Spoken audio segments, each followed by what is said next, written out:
Hello everyone, welcome to Easy Vidya channel. Easy Vidya channel में आपका स्वागत है। आज पढ़ेंगे पत्रकारिता का एक टॉपिक, संक्षेपण। संक्षेपण किसे कहते हैं, उसके तत्व, संक्षेपण की विशेषताएं और उसकी उपयोगिता एवं महत्व। संक्षेपण क्या है? संक्षेपण का अर्थ है संक्षिप्त करना। किसी विस्तृत कथन का संक्षिप्त या लघु रूप संक्षेपण है। अतः किसी विस्तृत कथन या अवतरण को उसके सारभूत अंश के साथ लघु रूप में प्रस्तुत करने की क्रिया संक्षेपण है। जो कुछ किसी विस्तृत अवतरण में कहा गया है उसे संक्षेपण में उसके सारभूत तत्व के साथ उसी भाषा में अधिक परिवर्तन के बिना सरल एवं सहज ग्राह्य भाषा में अभिव्यक्त कर देने की प्रक्रिया को संक्षेपण कहते हैं। संक्षेपण को प्रेसी राइटिंग कहा जाता है। मूलतः फ्रेंच भाषा के प्रेसिड्योर शब्द से बना है। अंग्रेजी भाषा में समानार्थी शब्द प्रिसाइज है, जिसका अर्थ है संक्षेप या सार।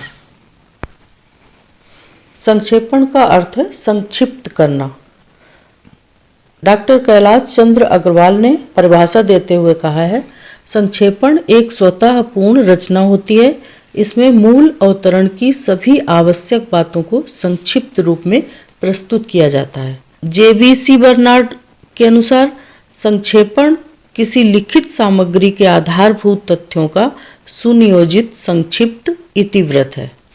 संक्षेपण के प्रमुख तत्व। संक्षेपण के प्रमुख तत्व देखते हैं। अनेक शब्दों के स्थान पर एक शब्द।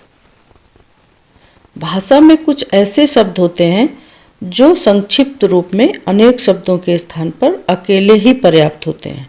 संक्षेपण में ऐसे शब्दों का प्रयोग आवश्यक होता है। दूसरा है वाक्यों के लिए पदों या शब्द समूहों का प्रयोग।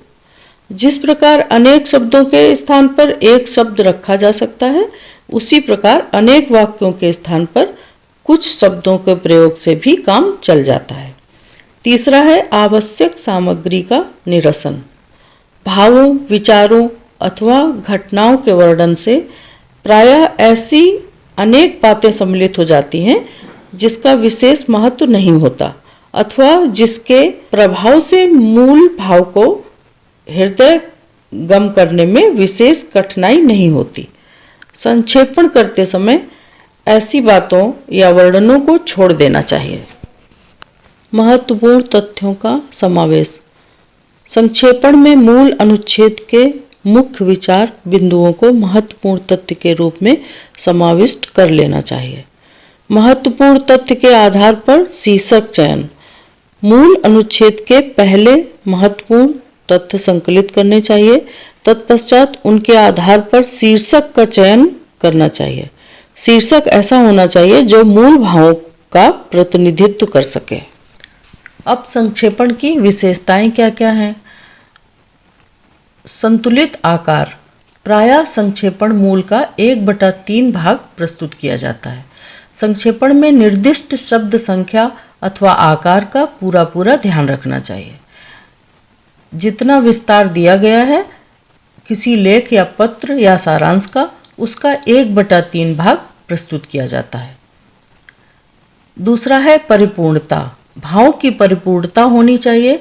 संक्षेपण करते समय मूल सामग्री से मुख्य तथ्यों का चयन इस प्रकार करना चाहिए कि संक्षेपण पूर्ण प्रतीत हो। न तो मूल का कोई आवश्यक अंश छूटने पाए और न संक्षेपणकर्ता अपनी ओर से उसमें कुछ जोड़े। जिस लेख या व्याख्यान का संक्षेपण करना है उसके सारे भाव संक्षेपण में होने चाहिए। विचारों की स्पष्टता। जिस मूल अवतरण का संक्षेप करना हो उसके भाव या विचारों का पूर्ण रूप से अनुसरण होना चाहिए। वैचारिक दृष्टि से संक्षेपण का परिशुद्ध होना आवश्यक है। उसमें प्रमुख विचार समाहित होने चाहिए। भाषा परिवर्तन। संक्षेपण की भाषा सरल और शुद्ध होनी चाहिए। यथाशक्ति मूल की भाषा नहीं लेनी चाहिए। संक्षेपक को चाहिए कि वो अपनी भाषा का प्रयोग करे। भाषा स्वाभाविक रहे, कृत्रिम और श्रम साध्य न प्रतीत हो। सुबोधता।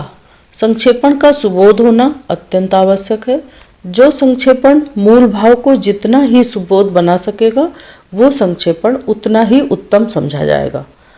सुसंबद्धता, प्रत्येक वाक्य क्रमबद्ध प्रतीत हो, मूल सामग्री का संक्षिप्त रूप से सुगठित और संश्लिष्ट होना चाहिए। क्रमबद्धता, संक्षेपण करते समय विचार क्रम में परिवर्तन तब तक न किया जाए जब तक अनिवार्य आवश्यकता न प्रतीत हो। संक्षेपण करते समय लेखक के विचार क्रमबद्धता का अनुसरण होना चाहिए। संक्षेपण की प्रक्रिया। नंबर 1, ध्यानपूर्वक पाठन। जिस मूल सामग्री का संक्षेपण करना हो उसे ध्यानपूर्वक पढ़ना चाहिए। दूसरा है रेखांकन। मूल सामग्री स्पष्ट रूप से समझ में आने के पश्चात उन आवश्यक खंडों, भावों, विचारों या शब्दों को रेखांकित कर लेना चाहिए जिनका मूल भाव से प्रत्यक्ष संबंध हो। प्रथम प्रारूप। अनाभ्यास की अवस्था में किसी सादे और पृथक पृष्ठ पर संक्षेपण का प्रथम प्रारूप ड्राफ्ट बना लेना चाहिए। इस समय ध्यान रखना चाहिए कि वो समस्त सामग्री प्रारूप में आ जाए जो रेखांकित की गई है। मौलिकता की रक्षा। ये नहीं विस्मरण करना चाहिए कि संक्षेपण मूल का संक्षिप्त रूप है। संक्षेपक को उसकी आलोचना या टीका टिप्पणी करने का कोई अधिकार नहीं है।